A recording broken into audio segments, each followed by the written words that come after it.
Guys, I don't really know what to think anymore when it comes to Injustice 3, okay? One minute, I'm like, it's gonna happen, I think it's happening. The next minute, it doesn't sound like it's going to happen. Today, we've actually got a lot of talking to do about WB Games, a whole restructuring, and what the future of WB Games is gonna look like in regards to some of the franchises they're going to focus on, and some games they're probably working on right now. You know, they have talked a lot during these earning calls or whatever it might be that they want to focus on Mortal Kombat, they want to focus on Game of Thrones, DC or Batman specifically, and then Harry Potter. And it's always been that mention about Mortal Kombat as one of their key franchises that has worried me about the possibility of an Injustice 3. So let's get into this, okay? But before we do, hit that thumbs up button. They say here on this Variety article with a headline that reads, WB Games restructures development into Game of Thrones, Harry Potter, Mortal Kombat, and DC Universe divisions. As I mentioned, you know, they are trying to focus on these key franchises, but now they actually have set up something new at WB Games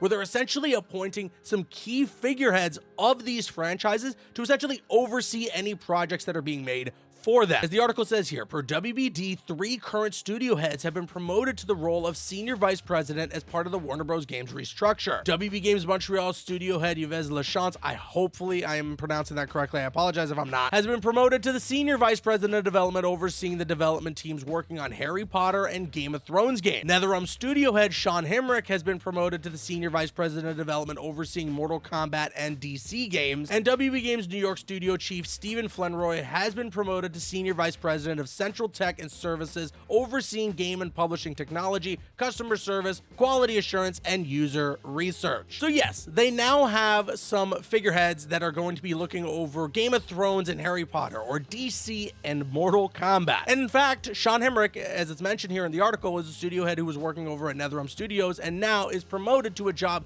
to look over Mortal Kombat and DC games as a whole. I've met Sean Hemrick. I think he's a really good dude. I think he's extremely professional, and I do think he's right for a job like this. I'm just worried that when they keep, emphasizing that Mortal Kombat, separate from DC, is one of their key pillars, it always says to me, it looks like WB Games up top kind of just wants NetherRealm to keep making MK games and not necessarily do an Injustice game. But please, WB, please, NetherRealm, make an Injustice 3, all right? I know I'm not the only one asking for this. We went from MK11 straight into MK1. I talked about in a previous video how that could have been detrimental, and that, a break from the Mortal Kombat franchise, going into an Injustice 3, and then having that buffer to, recharge the creative juices for the next MK game could be extremely beneficial. Because I really do think that if we were to go from MK11 into MK1 into whatever the next Mortal Kombat game could be without having that break in between, it could lead to some issues, whether that be from the story, whether that be, from just features we hope to have in these games. I don't know. But again, the fact that they keep focusing on Mortal Kombat separate from DC, and the fact that they, mention that Mortal Kombat is one of their key franchises, it says to me that WB Games doesn't really have as much of an interest in Injustice. But, I could be wrong. I mean, they put MK characters in these Injustice games, so there's always a way in. And, I've frowned upon it before. I don't like Mortal Kombat characters showing up in my DC games or in my Injustice games because I want, DC characters to be the DLC characters. But screw it. If it makes WB Games happy, put Johnny Cage in Injustice 3. I don't care. And hey, there always is the option that is available of doing a Mortal Kombat versus DC 2. I've said many times before, and so have other people out there. Okay, Maximilian actually agrees with me on this, in that a Mortal Kombat versus DC 2 done today could be done so right. When that game, the first one, was originally made, DC was in a very different spot. But these days, I mean, they've certainly been okay with pivoting to some more adult R-rated projects. I mean, we've gotten things like The Suicide Squad. Not the Suicide Squad that came out before them, but the one that was done by James Gunn. That was a rated R movie. Hell, look at some of the stuff that they've done in the comic books. Look at some of the animated movies that they have made. Some of them extremely bloody, featuring some crazy, crazy visuals. Stuff that you never would have expected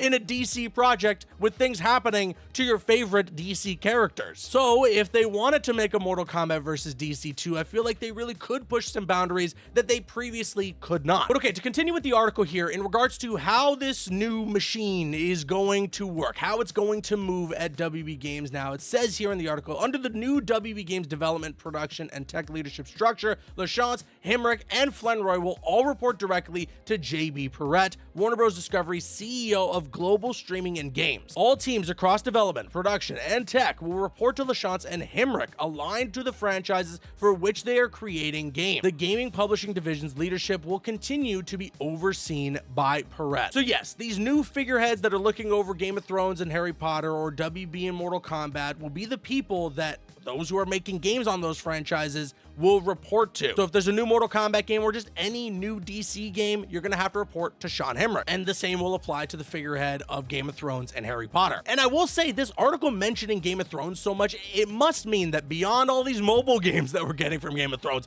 there has gotta be something AAA being developed right now for Game of Thrones. And it's about freaking time, man. Season 8 ended in 2019, and that wasn't even the height of the hype for the Game of Thrones franchise. We're now into spin-offs, we're now into getting all sorts of stuff from Game of Thrones, but we don't have a AAA game yet. What's the holdup? And I know this pretty much all but confirms that a Hogwarts Legacy 2 is in development, but we all could have guessed that with the massive success of the first game.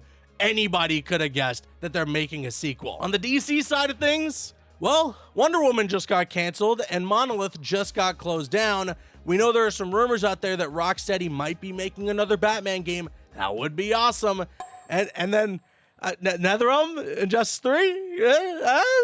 One last thing that I wanted to focus on here was a quote from the CEO of the games division at WB Games. This comes from the article. Our company is home to some of the biggest franchises in the world, and we are optimizing our team structure to develop long-term franchise roadmaps to delight players and fans of Harry Potter, Game of Thrones, Mortal Kombat, and DC games. We are very fortunate to have a strong stable of development and technology talent, and Yves, Sean, and Steven are respected leaders with excellent track records in their areas of expertise. I'm looking forward to working closely with them and the team as we work to make the best games possible for our key franchises. Yeah, we get so much talk about how WB has all these amazing franchises, and it's like, yeah, we better start freaking optimizing them, man. I just hope that this is going to be a brighter future for WB Games. You know, no more canceled games, no more studio shutdowns. Let's get these games out there. You know, let's get some good quality AAA titles for these big franchises that they own out the door. I'm sure a lot of people don't want to see any more Suicide Squads, okay? You know, as much as I don't think Gotham Knights is all that bad, I'm sure a lot of people still don't want to see more Gotham Knights. We want more that is like what we got out of Hogwarts Legacy. You know, we're not gonna hit, I think, those levels of success, and I hope WB Games knows that we're not going to hit those levels of success. That was a crazy lightning in a bottle situation. But single player games, you know, open world titles, games that don't have to rely on these trend chasing things like having them be live services or having microtransactions and all that. That's what we should stay away from. I'm not saying multiplayer equals bad, and I'm not entirely saying live service equals bad. I'm just saying that we should do it with the right project where it makes sense. Like, Superman should be getting a game, and it should not be a live service game, right? By the way, Superman should be getting a game, please. But all right, with that being said, let me now kick it to you guys. Sound off with your thoughts in the comments section below. What do you think about all the comments here about the restructuring at WB Games? And do you think the fact that they keep mentioning they're focusing on Mortal Kombat means that we might not be getting an Injustice 3? Or are you on that copium like me and you're still hoping that Injustice 3 is going to be next? Sound off with your thoughts in the comments below. I've been Caboose. I'll see you guys later.